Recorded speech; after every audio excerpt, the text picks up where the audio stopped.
بسم الله الرحمن الرحيم نحمده ونصلي على رسوله الكريم صلى الله عليه وسلم أما بعد عن معاذ الجهني رضي الله عنه قال قال رسول الله صلى الله عليه وسلم من قرأ القرآن وعمل بما فيه ألبس والداه تاجا يوم القيامة ضوءه أحسن من ضوء الشمس في بيوت الدنيا لو كانت فيكم فما ظنكم بالذي عمل بهذا رواه أحمد وأبو داود Mu'adh al-Juhani radiyallahu anhu, il rapporte dans ce hadith qui a été rapporté par l'imam Ahmad, l'imam Abu Daoud, donc la parole du messager d'Allah sallallahu alayhi wa sallam, et sur un sujet très important et surtout concernant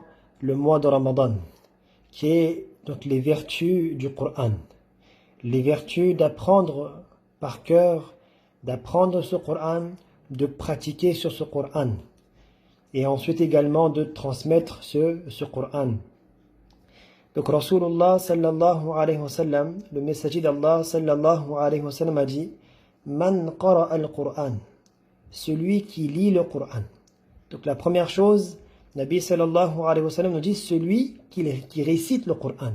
Le Coran n'est pas seulement donc le mushaf, le livre qu'on a aujourd'hui dans nos maisons, n'est pas réservé, n'est pas seulement placé dans les armoires pour décorer notre maison, qu'Allah nous protège, mais ce Coran, il est là pour être récité.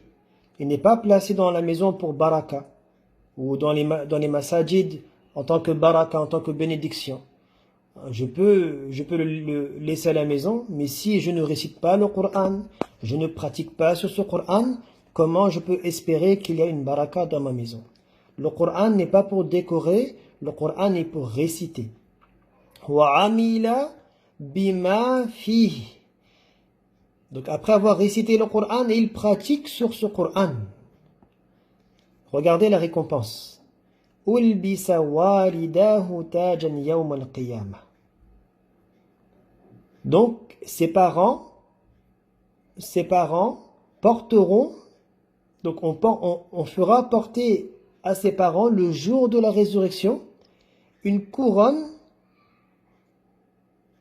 ضَوْءُهُ أَحْسَنُ مِنْ ضَوْءِ الشَّمْسِ فِي بُيُوتِ الدُّنْيَا. Une couronne dont l'éclat, la lumière, sera plus intense que le soleil, même si celui-ci se trouvait à l'intérieur des maisons de ce bas monde. Imaginez, c'est la personne, donc c'est l'enfant qui récite le Coran. Il met en application l'enseignement d'Allah subhanahu wa ta'ala. Allah subhanahu wa ta'ala récompensera les parents. Et les parents auront une couronne, une lumière qui dépassera la lumière du soleil, même si ce soleil il était à la maison. Imaginez, nous sommes à combien, une distance tellement éloignée aujourd'hui, donc entre la terre et le soleil, mais combien nous profitons de cette lumière du soleil. Imaginez ce soleil dans nos maisons. Et les parents porteront une couronne dont l'éclat, dont la lumière sera plus intense que ce soleil. Ça, c'est la récompense qu'Allah subhanahu wa ta'ala a réservée pour les parents. Et à la fin de ce hadith, un Nabi sallallahu alayhi wa sallam nous dit لو كانت فيكم فما ظنكم بالذي عمل بهذا. Alors, que pensez-vous de la récompense de celui qui agit lui-même selon ce que le Coran contient? Imaginez, les parents auront une couronne dont l'éclat sera plus intense que le soleil. Imaginez l'enfant, lui qui a appris ce Coran, qui a pratiqué sur ce Coran. Imaginez la récompense de cet enfant. Donc mes chers frères, mes chères sœurs, aujourd'hui nous le voyons. Peut-être que des gens n'ont pas encore vu, mais aujourd'hui seulement avec le confinement, Salat al-Tarawih ne se fait plus à la mosquée. Salat al-Tarawih se fait à la maison. Et les questions se posent. Est-ce que j'ai le droit, et de nouvelles questions aujourd'hui se posent, est-ce que j'ai le droit de suivre l'imam derrière une caméra, les réseaux sociaux, en ligne? La question est, non, on ne peut pas. Mais pourquoi poser ce genre de questions? Par exemple, on connaît, moi-même, on a vu des villes, des endroits où dans chaque maison, il y a quasiment un hafid al-Qur'an. Le Ramadan ou pas Ramadan, on a un enfant qui est hafid al-Qur'an. Il n'y a pas cette question, est-ce que je peux suivre en ligne? Est-ce que je peux prendre le Qur'an et réciter dans le livre, oui ou non? Il n'y a même plus cette divergence. J'ai mon enfant qui va diriger la salat. Mon enfant, il dirige maintenant toutes les rak'at du début jusqu'à la fin, il récite le Qur'an à la maison. Imaginez l'honneur pour ses parents. Imaginez la joie qu'Allah subhanahu wa ta'ala a placée dans le cœur de ses parents. Et là maintenant les parents, quand ils marchent avec izza, avec honneur. Les parents sont honorés. Pourquoi? Parce que son fils, il a appris le Qur'an. Parce que son fils, il pratique sur le Qur'an.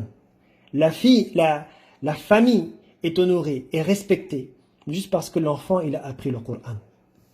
Aujourd'hui, mes chers frères, mes chères sœurs, nous devons nous poser cette question. Où suis-je? Où suis-je dans le din, dans la religion? Est-ce que moi-même, je récite le Qur'an? Est-ce que moi-même, je sais lire le Qur'an? C'est le mois de Ramadan. Et chaque année, on reçoit la même question. Est-ce que je peux lire en phonétique? Est-ce que je peux faire telle ou telle chose? Je lis le Qur'an en langue française, par exemple. Cette question, on peut la poser une fois. La première année, allez, de la deuxième année. Mais ce n'est pas possible que chaque année, on puisse reposer les mêmes questions. Parce que lorsque j'ai accepté que j'ai eu des lacunes, que je ne pouvais pas lire le Qur'an, en espace d'un an, tu n'as pas appris le Qur'an? On connaît, alhamdulillah, et qu'Allah récompense ses frères et nos élèves, parmi nos élèves en très peu de temps, qui ont commencé de Alif Bata, en très peu de temps, et aujourd'hui, alhamdulillah, ils ont fini le Juz Amma, en un an, moins d'un an. Donc c'est possible. Donc c'est à nous. Il faut que chaque année, il faut qu'on apprenne, il faut qu'on évolue. Un enfant qui est en classe de CP, il peut soit passer en classe de CE1, ou soit le pire scénario, c'est qu'il redouble. On ne trouve jamais un enfant en classe de CP qui revient en maternelle grande section. Moi, je me pose la question, ça fait combien d'années? 10 ans, 20 ans, 40 ans, 50 ans que je suis dans le din. Est-ce que je sais lire le Qur'an? Est-ce que je sais lire le Qur'an comme il est demandé? De réciter le Qur'an comme Allah subhanahu wa ta'ala il nous demande. De réciter comme Nabi sallallahu alayhi wa sallam nous le demande. De réciter avec tajwid, avec les règles du Qur'an. Moi-même, je dois apprendre le Qur'an.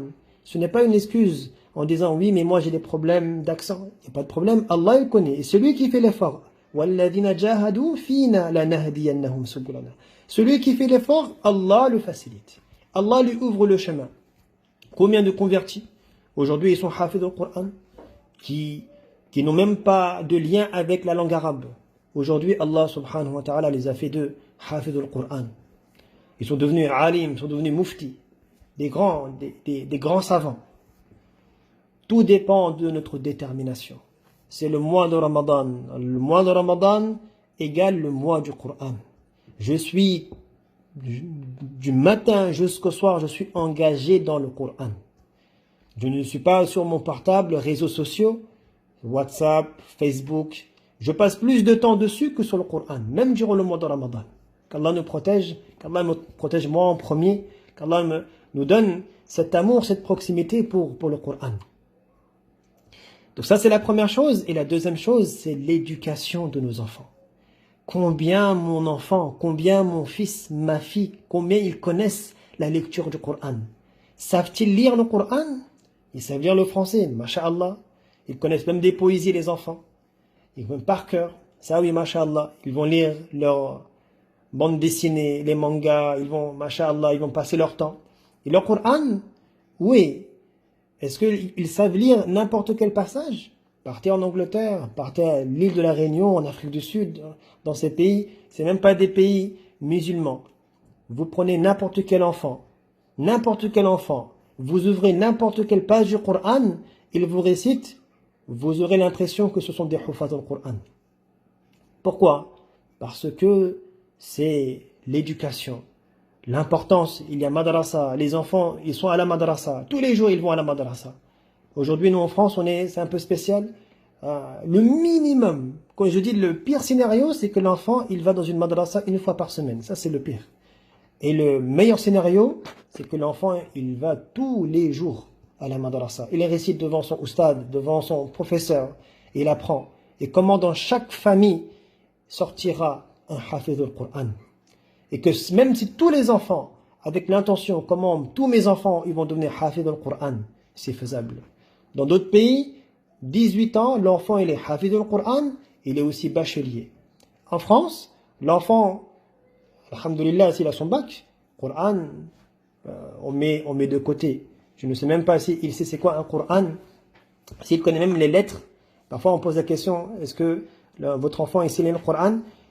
Il connaît un peu les lettres, alhamdoulilah. Non, mes chers frères, mes chères sœurs, vous êtes père, vous êtes parents, père, mère, vous avez cette responsabilité.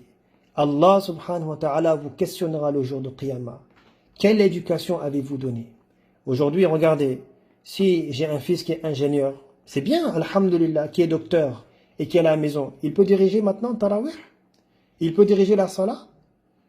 Alors que si j'avais au moins un enfant qui était hafid al-Qur'an, imaginez la récompense le jour de Qiyamah. Je serai honoré, c'est même pas honoré par les gens de ce monde. On n'a pas besoin de l'honneur de ce bas monde.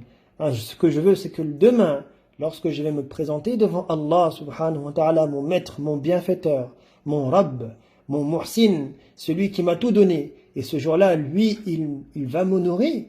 Allahu Akbar. Ça, c'est la joie, ça, c'est la grande réussite que mon enfant ait appris le Coran. Qu'Allah nous fasse comprendre, Inch'Allah, et pour cet enfant, Allahu Akbar, si c'est la récompense de ses parents, lui, quelle récompense? Quelle sera sa récompense? On ne peut imaginer. Et en tout cas, pas la peine d'imaginer la promesse d'Allah. Parce que Allah subhanahu wa ta'ala a dit, j'ai préparé pour mes pieux serviteurs, ma la aynun ra'at. Personne n'a vu, aucun œil n'a pu voir, wala udhunun sami'at. Il n'y a pas d'oreille qui n'a pu entendre également les plaisirs, les délices du paradis. Wala khatara ala qalbi bashar. Et personne n'a pu imaginer, et personne ne peut imaginer, et ne pourra imaginer qu'est-ce que le Jannah, qu'est-ce que la promesse d'Allah subhanahu wa ta'ala. Donc mes chers frères, mes chères sœurs, pour moi en premier, revenons vers le Coran, vers la lecture du Coran, vers l'enseignement du Coran, la pratique du Coran, et également ensuite de transmettre le message du Coran. Apprenons le Coran correctement avec tajwid, avec des professeurs qui ont appris correctement le Coran, pas n'importe comment. Je ne récite pas comme je veux, je récite comme Allah subhanahu wa ta'ala il veut. Qu'Allah nous fasse comprendre, Inch'Allah, qu'Allah nous donne cette chance, et ce n'est pas trop tard. Ce n'est pas trop tard. Même nos jeunes, ceux qui sont déjà âgés et qui se posent des questions, mais moi aujourd'hui je ne sais pas lire le Coran. Ce n'est pas trop tard. On peut apprendre, tout dépend de nous. On prend Inch'Allah cette intention, cette détermination, et on avance Inch'Allah. Celui qui a cette intention, cette détermination, il sera assisté par Allah subhanahu wa ta'ala. Et je finis par ce hadith.